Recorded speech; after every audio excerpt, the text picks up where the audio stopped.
My parents kicked me out for getting a job instead of babysitting their kids. Weeks later, their perfect life collapsed as I exposed their lies. My parents cut me off because I got a job and couldn't babysit anymore, and then lied to the rest of the family when asked about it. So I went nuclear and exposed them. And now they're attempting to force me back because their new babysitter has quit. I obtained my first job 2 months after I turned 17. But when I told my parents about it, their first words were, "Who's going to babysit our kids?" I should have been surprised, but I wasn't since I knew my parents. So I said, "Well, who's going to pay for my college tuition?" I intended to stump them. You know, they had previously informed me that if I wanted to attend college, I had to pay for it myself. But instead of yielding, they began laughing as if my remark was the funniest thing in the world. You're a woman, and women should be grateful for the opportunity to care for children, whether it's free or paid. Of course, in my situation it was free. My father then stepped in with some wise words. You don't just get to be selfish and abandon the family. Julia, do you know how much a babysitter for 4 kids costs these days? I tried to make a compromise by telling them that some of the money I earned from work could go to them and the kids, but they didn't care. And they felt that because I wasn't spending my life caring for their children, I deserved to be kicked out. They instructed me to pack my stuff and go. I simply rolled my eyes in return. I ran upstairs, but for the first time in a long time, I allowed myself to feel it. The sadness, the betrayal, and most importantly, the grief of knowing that I would never know a life where my parents loved me. I didn't bother wiping away the tears, instead focusing on packing as many clothes as possible into a rucksack. After 10 minutes they yelled at me to hurry up and we departed for my cousin's. On the way there, my parents were attempting to persuade me to reconsider. My father reminded me of how much my brothers adored me, or more particularly, how no one else could make them stop sobbing like I could. Their manipulation wasn't even very good, but for some reason, I felt bad. I started pondering whether I was truly selfish. My mother even began crying, not because she missed me, but because they suddenly had to pay for a babysitter. So when we arrived at my cousin Susan's house and they drove away without saying goodbye, I felt even more guilty, especially when she opened the door, since her face instantly lit up with delight and she gave me the first genuine smile I'd seen in a long time. Kindness felt so foreign to me that as soon as we stepped inside, I burst into tears. Her face sank and she attempted to console me. Okay. Kind of. My love, why don't you just help your parents out a little? Help. I'd cut off friends, dropped my grades, and given up everything to care for their children. I didn't mean to yell, but I couldn't stop the rage inside me. I turned to face her, disgusted by her offer. But I noticed a genuine shock on her face. Your parents told me you were acting entitled and just didn't want to help out when you had nothing to do all day. I burst into tears again, but this time in her arms. I told her the complete truth. Why I ended up at her house, while she embraced me and assured me I would be secure under her roof. Surprisingly, she appeared anything but angry. But I soon realized she was more than simply angry. I ended up weeping myself to sleep that afternoon. I didn't get up until a few hours later, when I heard Susan yell. It was located in the room next door. When I heard the fury in her voice, I sat up straight. She was normally a very quiet, timid person, so hearing her say this was really unexpected. It was clear that she was speaking to my parents. I couldn't understand what she was saying, but I knew she was putting it on them. I remember feeling a genuine smile go across my face. It was the first time anyone had stood up for me. When I heard her hang up, I lay back down and appeared to be still sleeping. Without realizing I was awake, she began speaking aloud, something Susan hadn't done since I was a child. But what she said made me shoot up. Apparently my parents had already hired a new free babysitter. They always had one ready. This whole affair was a ruse to get me kicked out of the house and out of their hair for good. After all of this, Susan sighed and said I deserved better before going to bed. And that was when I sat up, realizing she was correct. I deserved better parents. And if I couldn't get it, I deserved at least a refund. My plan was bulletproof. Do you realize that every family has one gossipy aunt? Well, we have one too. And I texted her every little juicy detail about what happened between me and my family. The message ended up being 1,400 words long. I quickly turned off my phone, fearful of the consequences. And the next morning, when I finally had the courage to switch it back on, my soul departed my body. My phone was flooded with notifications, not just from my gossipy Aunt Julia, but from nearly every family member I had contact information for. Aunt Julia apparently took my 1,400-word text and immediately forwarded it to everyone in the family group chat. I went through the texts, my heart beating against my chest. There were dozens of them. Some people defended my parents, claiming I was simply a dramatic teenager, but a surprising amount supported me. My Uncle Joseph wrote a full paragraph about how upset he was with his sister, my mother, for treating me like a live-in nanny rather than her daughter. My grandmother Elizabeth wrote a note saying she was heartbroken and that she had raised her children better than this. Susan entered the guest room where I was staying and sat down beside me on the bed. She also held her phone in her hand. Susan grumbled, "Are you kidding? Julia lives for this kind of drama. But honestly, maybe it's good that everyone knows what's been going on." I wasn't sure about that. On the one hand, it felt fantastic that people finally believed me. On the other hand, I knew my parents would be furious, and I still needed to figure out what to do next. I had a job, but no permanent residence. I was still in high school, and despite everything, I missed my younger siblings deeply. My telephone rang. It was my father phoning. I looked at Susan, terror building in my chest and my hands trembling slightly, but I knew I had to confront them eventually. I took a deep breath and pressed the accept button. I answered the phone, ready for the impending blast. I was not disappointed. "What the hell do you think you're doing?" My father's voice was so loud that I had to pull the phone away from my ear. Susan could also hear it and her eyes widened. I didn't have a chance to react before he resumed his outburst. He told me I was dead to him, that I had disgraced them in front of their entire family, and that I should forget about ever returning home. I just sat there, taking it all in, my eyes welling up with tears again. When he eventually ran out of steam, all I could say was, "I didn't mean for Aunt Julia to tell everyone." "You stupid, ungrateful," he repeated, but I heard my mother in the distance. She grabbed the phone from him. Her voice was icy cold as she spoke. "Julia, you've made your choice. Don't expect any support from us moving forward. Not for college, not for your phone bill, nothing." I felt my stomach drop. I hadn't even considered all of those practical aspects. My phone was still on the family plan. I was banking on them to help me with college. "What about my stuff?" I said, my voice soft. "You took what you needed," my mother responded. "Anything else we'll donate if you don't arrange to pick it up by the weekend." The call ended abruptly. I sat there, staring at my phone and feeling absolutely overwhelmed.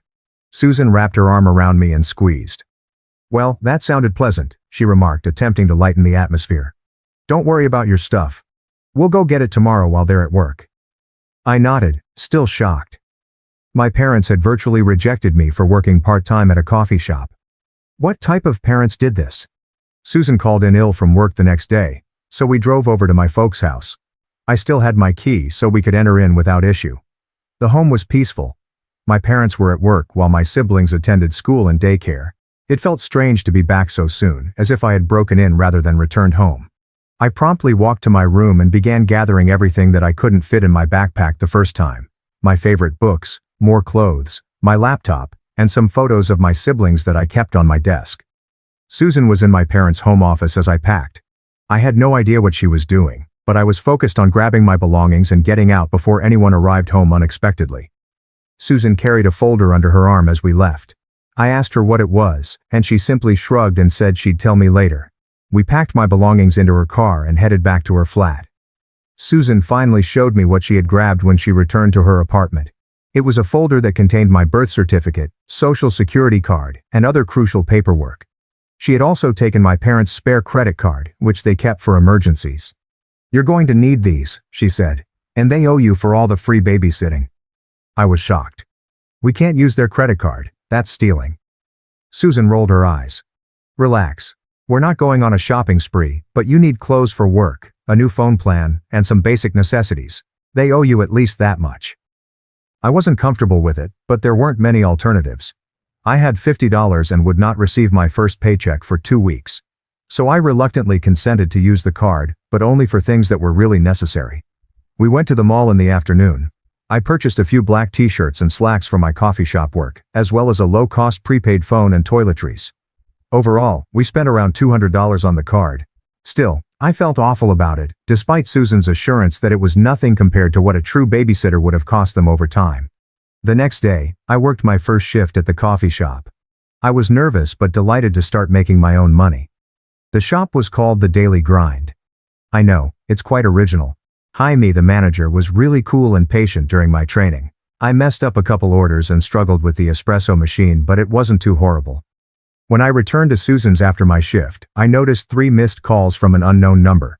I paused before returning the call, concerned that it could be my parents on another phone. It was not. Emma, my younger sister, was using my older brother's iPad.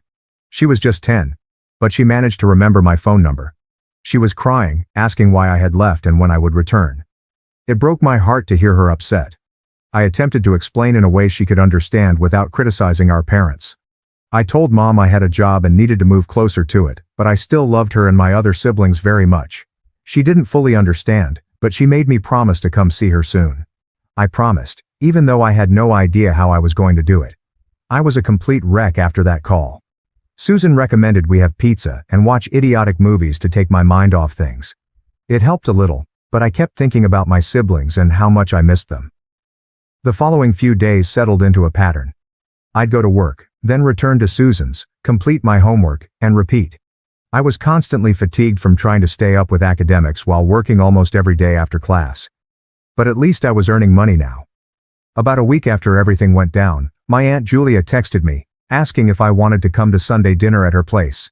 She indicated that my grandparents will be there, as well as other relatives who wanted to visit me. I hesitated.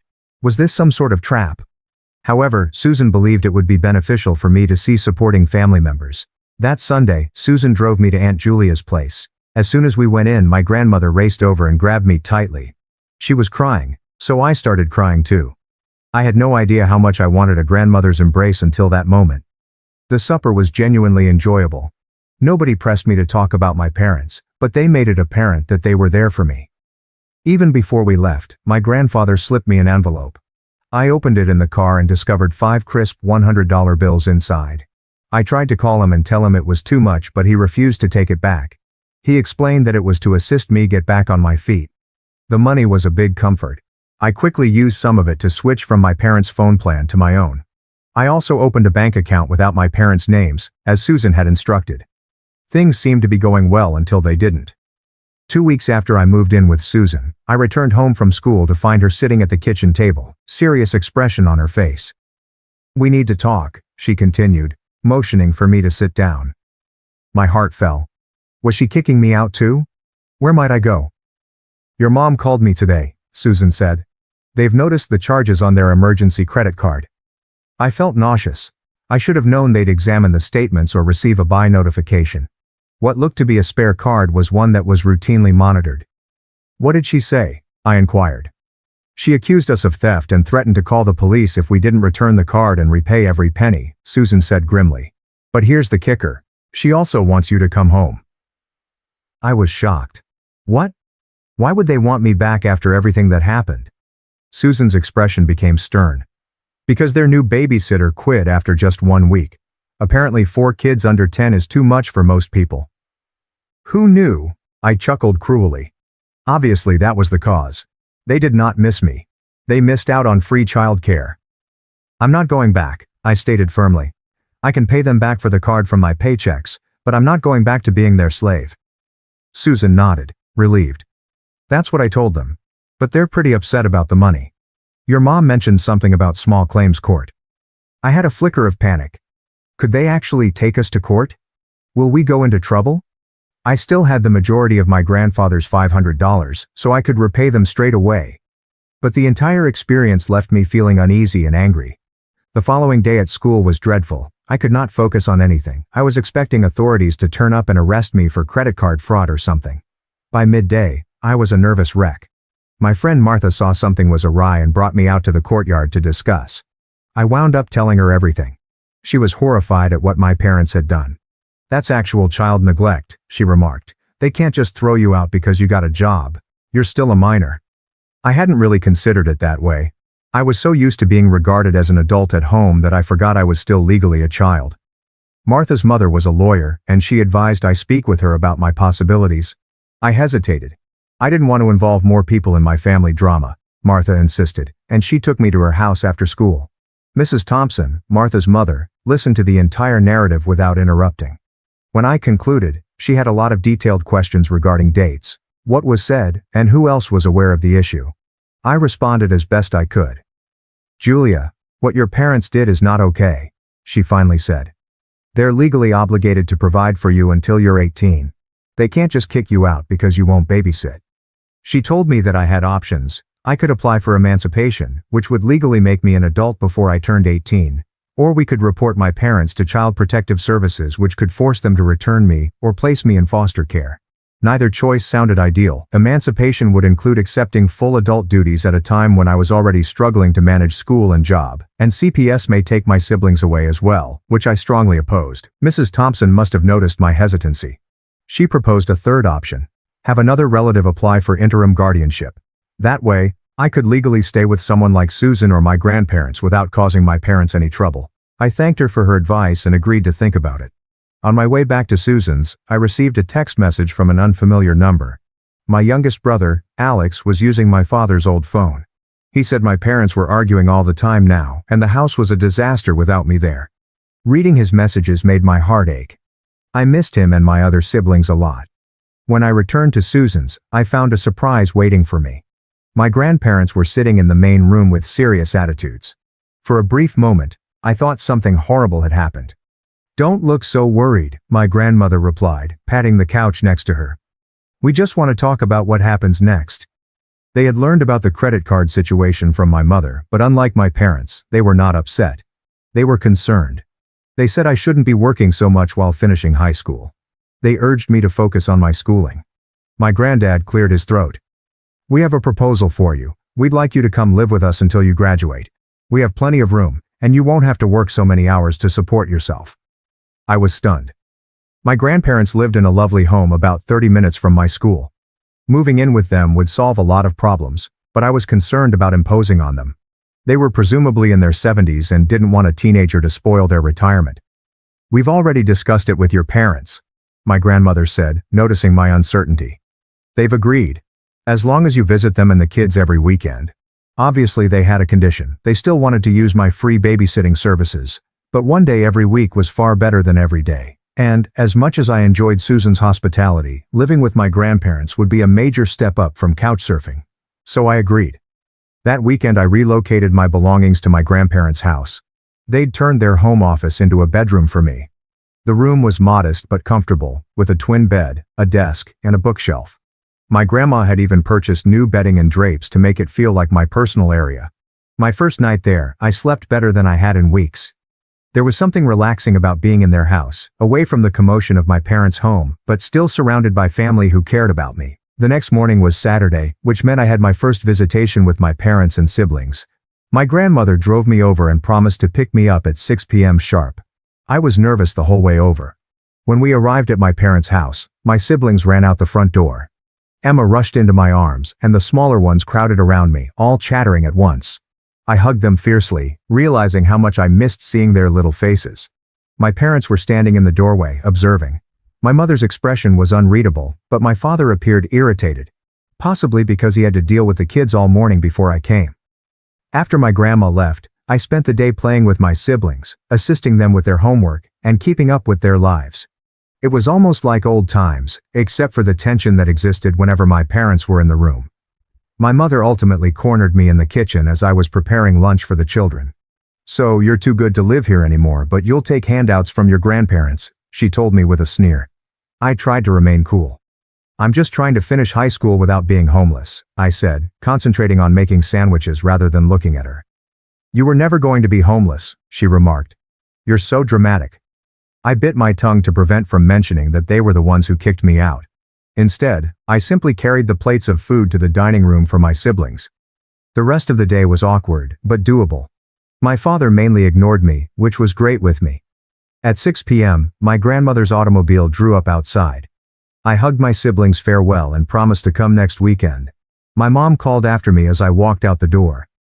"Don't forget to bring your babysitting money next time." I turned, perplexed. "What babysitting money?" She rolled her eyes. "The $500 you owe us for stealing our credit card." I was going to protest, but concluded it wasn't worthwhile. I simply nodded and left. In the car, I informed my grandmother what had happened. She was angry, but said nothing until we were halfway home. "Your mother always had a selective memory," she finally admitted. "She seems to have forgotten all the money they saved using you as a nanny for 5 years."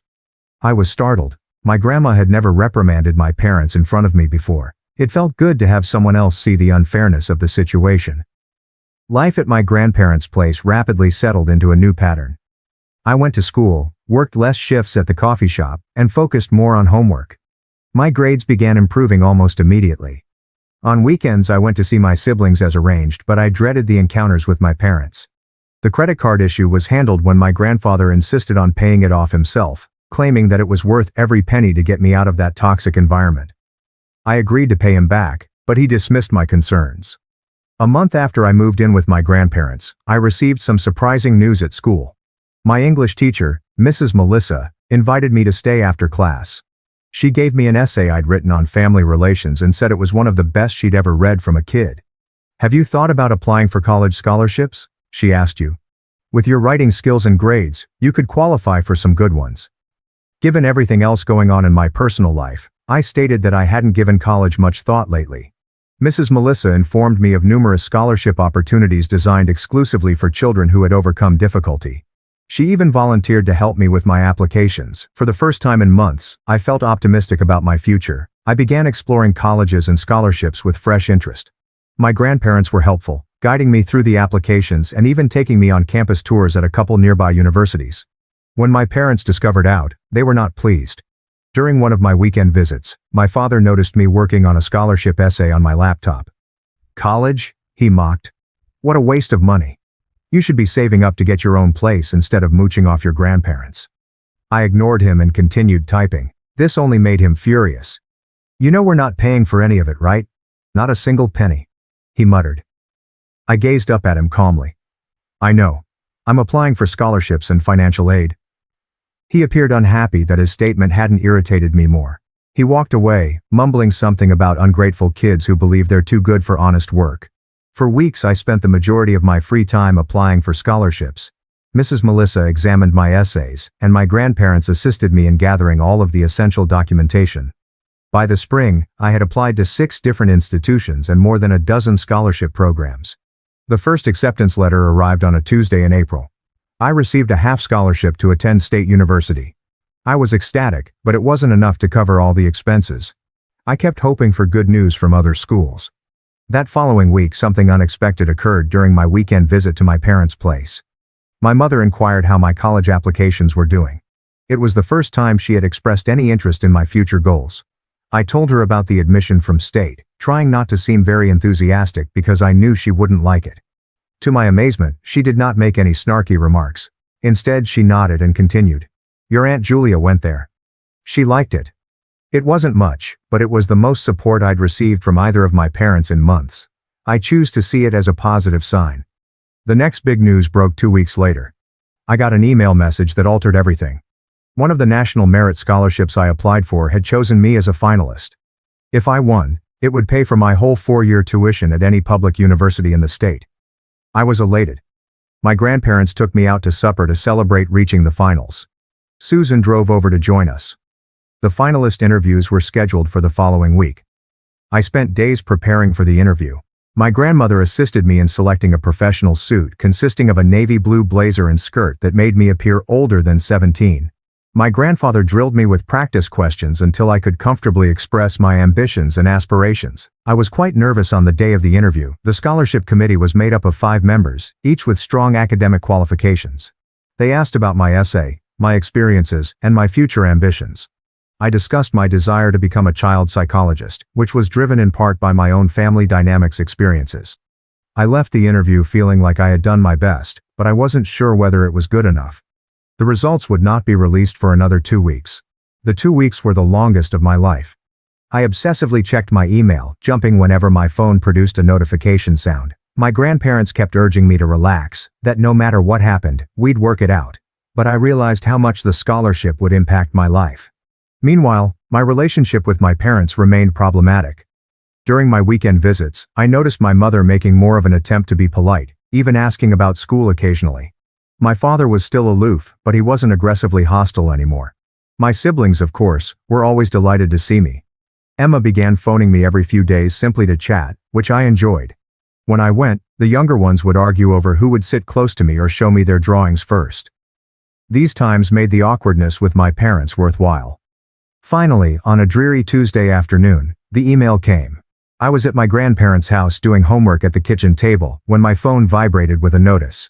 The subject line said, National Merit Scholarship Decision. My hands were shaking so terribly that I could barely open the email. My grandmother saw and approached behind me, laying a steadying hand on my shoulder. I took a deep breath and tapped the notice. The email opened, and I scanned the first paragraph, my heart beating. Congratulations. I didn't even have to read the rest. I had been awarded full tuition for 4 years at any public university in the state. I burst into tears as a rush of relief and delight washed over me. My grandmother hugged me hard and cried. My grandfather came in from the garage to see what was going on, and he was soon rejoicing as well. That evening, we held an impromptu party. Susan brought a cake, and Martha stopped by with balloons. Mrs. Melissa also made an appearance with a gift, a lovely leather-bound journal for my college years. In all the excitement, I almost forgot to inform my folks. I called them that night, anxious about their reaction but eager to tell the news. My mother answered the phone. I told her about the scholarship, trying to maintain a calm tone despite my excitement. There was a pause at the other end of the line. Well, she finally said. I guess all that studying paid off. It wasn't particularly enthusiastic, but it wasn't negative either. I decided to count it as a win. Does this mean you're definitely moving away for college? She inquired. I said that I was still selecting between colleges, but that I would probably be living on campus someplace. There was another pause.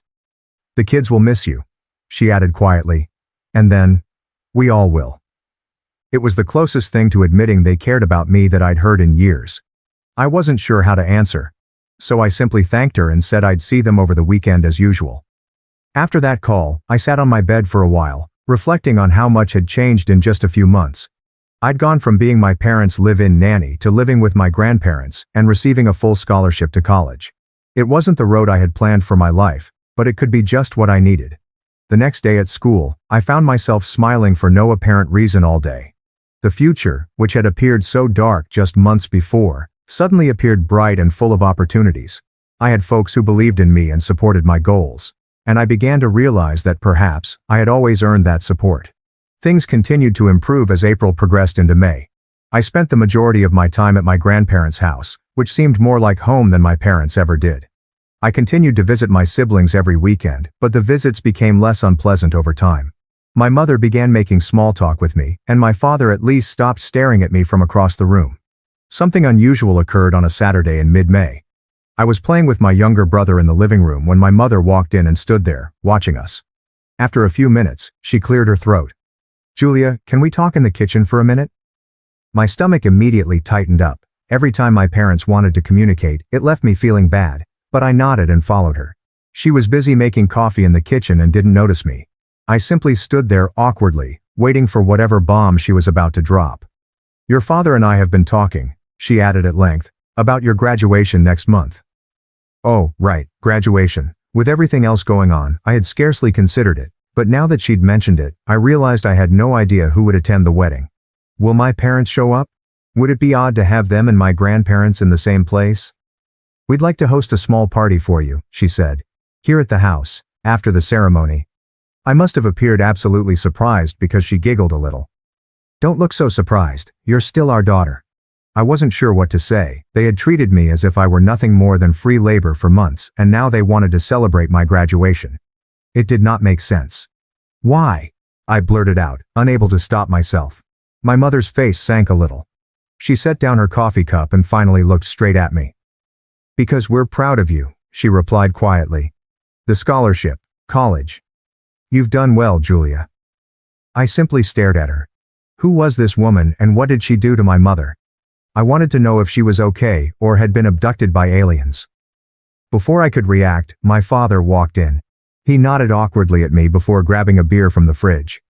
Did your mother tell you about the party? He said. I nodded, still too perplexed to speak. Good, he said. We were thinking just family. Your grandparents, Susan, a few aunts and uncles. They included my grandparents and Susan, who had practically saved me from them. This was growing strange by the minute. That sounds nice, I said. Thank you. My father nodded again and left the kitchen. My mother went back to fretting over coffee cups. I dashed back to the living room as quickly as I could, my head spinning. That night I informed my grandparents about the party offer. My grandmother developed an odd expression on her face. "Your Aunt Julia went to visit them last week," she told me. "Had a long talk with your mother apparently." That explained a few things. Aunt Julia was my mother's older sister and the only person she would genuinely listen to. If Julia had confronted her about her treatment of me, it might have reached her in a way that no one else could. "So, should I let them throw this party?" I requested an answer. "Or is it some kind of trap?" My granddad chuckled. "Not everything is a trap, Julia. Sometimes people just realize they've made mistakes and want to fix them." I wasn't sure about it, but I decided to give them the benefit of doubt. The next day, I texted my mother, saying I wanted to have the party. She replied with a thumbs-up emoji, possibly the most enthusiastic answer I'd ever received from her. Finals and graduation preparations took up the next few weeks quickly. I was placed 12th in my class, so I got to wear one of those expensive honor cords with my hat and gown. My grandparents were so pleased that they brought me shopping for a new outfit to wear under my gown. Martha and I spent the entire Saturday decorating our caps. Nonetheless, she persisted on mine in dazzling gold letters. It felt appropriate given what I'd gone through. Graduation day came with wonderful June weather. I got up early, too excited and frightened to sleep in. My grandma made her famous blueberry pancakes for breakfast, and my grandfather took shots of me as if I were a kid about to start kindergarten. The ceremony started at 2 p.m. When we arrived at school, the parking area was already full of families carrying balloons and flowers. I saw my folks' automobile right soon. It was difficult to miss, with all 4 of my siblings pressing their faces against the windows and waving madly at me. I waved back, experiencing a strange combination of emotions. Part of me was still upset at all they'd done, but another part was relieved they'd shown up. I had to line up alongside the other graduates as my family secured seats in the auditorium. Martha found me in line and we snapped photographs wearing our adorned caps. The entire experience felt strange, as if I were watching myself in a film about high school graduation rather than actually experiencing it. The ceremony itself was quite standard. Boring speeches from the principal and valedictorian, with the band playing Pomp and Circumstance on an unending loop as we walked across the stage. When they called my name, I heard cheers from several sections of the audience. My siblings were the loudest, of course, but I could also hear Susan's voice and my grandfather's distinctive whistle. Afterward, in the commotion of families locating their grads, I was swept up in a frenzy of hugs and photos. Emma refused to let go of my waist, while my younger brother kept trying to steal my headgear. My parents appeared proud, with my father clapping me on the back and my mother fussing with my hair for photos. Martha raced up to give me one final embrace as we walked to the parking lot. "Are you coming to Jacob's party tonight?" she said. I shake my head. "Family thing," I responded, nodding at my parents. "Maybe I can stop by later." She shrugged. "Text me if you escape," she remarked with a wink, then dashed off to join her family. We all drove back to my parents' house in a caravan, my parents' car with my siblings, my grandparents in their car, and me riding with Susan. Susan kept staring at me while we drove. "Are you okay?" she finally inquired. I nodded. "Just weird, you know. A few months ago they kicked me out and now they're throwing me a graduation party." Susan smiled. "People can surprise you sometimes. Not always in bad ways." When we arrived at the house, I was surprised to see balloons tied to the mailbox and a congratulations graduate banner hanging over the front door. Inside, the dining room table was heaped in food, including a cake with my name on it. More relatives arrived, including Aunt Julia, who hugged me so hard I feared my ribs would crack, Uncle Joseph, and a few cousins I hadn't seen in years. Even Martha's mother, Mrs. Thompson, who had given me legal counsel, came by with a gift card. The celebration was truly enjoyable. My siblings were on their best behavior. My parents were unusually kind, and everyone kept telling me how pleased they were of me. I was waiting for the other shoe to drop, for someone to mention childcare or for my father to make some sarcastic remark about how college was a waste of time, but it never occurred. After cake, my mother declared that it was time for gifts. There were the typical graduation gifts, money, gift cards, and a new laptop from my grandparents, which I almost cried over. But then my parents gave me a tiny package. There was a key inside. I stared at them, puzzled. "It's to our house," my mother explained. "We want you to know you always have a home here, even when you're away at college." I simply stared at the key, absolutely stunned. My father cleared his throat. We didn't handle things well," he admitted hesitantly. "When you got that job, we were wrong to kick you out." Was this actually happening? Was my father genuinely acknowledging they were wrong? I looked around to see whether anyone else was as surprised as I was, but everyone was just smiling as if everything was perfectly normal. Your Aunt Julia reminded us that parents are supposed to support their children, not the other way around, my mother replied. We took advantage of you, Julia. And we're sorry. I couldn't believe what I heard. My parents actually apologized. I half expected the ceiling to collapse or aliens to suddenly invade. We're also sorry about the babysitting, my father explained. We've hired a real babysitter now for when you're not here. I looked over at my grandparents, who were beaming with joy. My grandmother gave me an encouraging nod. Thank you, I eventually managed to say. That means a lot. The remainder of the celebration passed in a blur. By the time everyone had left, it was nearly 9 p.m. I texted Martha that I couldn't make it to Jacob's party after all.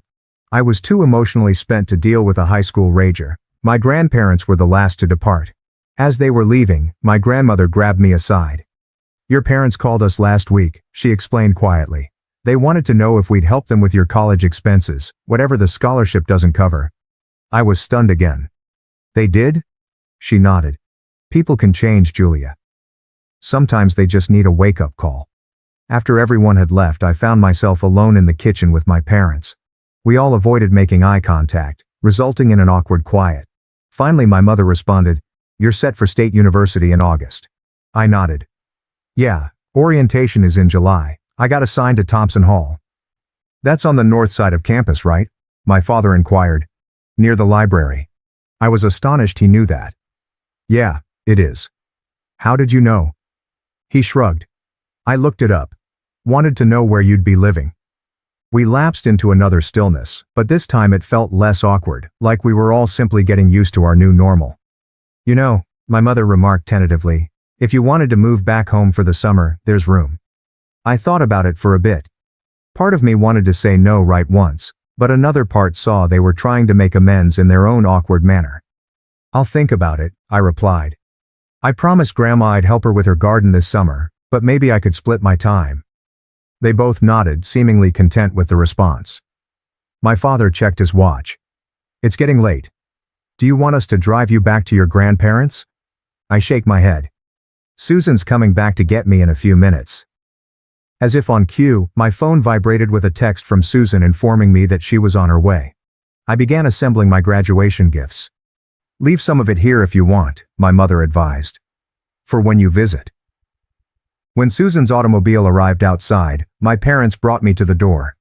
My mother startled me with an embrace, while my father uncomfortably stroked my shoulder. Congratulations again, my mother remarked. We really are proud of you. As Susan drove me back to my grandparents' house, I reflected on how much had changed in just a few months. I had progressed from a free nanny who was not permitted to work to a soon-to-be college student with a full scholarship. When things became tough, I found out who actually had my back, and I discovered that I was stronger than I had realized. Most shockingly, I realized that people can change. My parents were not perfect. Not even close. However, they were making an effort, which was sufficient for the time being. I glanced down at the house key in my palm. Perhaps I'll spend some time at home this summer after all. Not because I had to, but because I wanted to, on my own terms. And it made all the difference.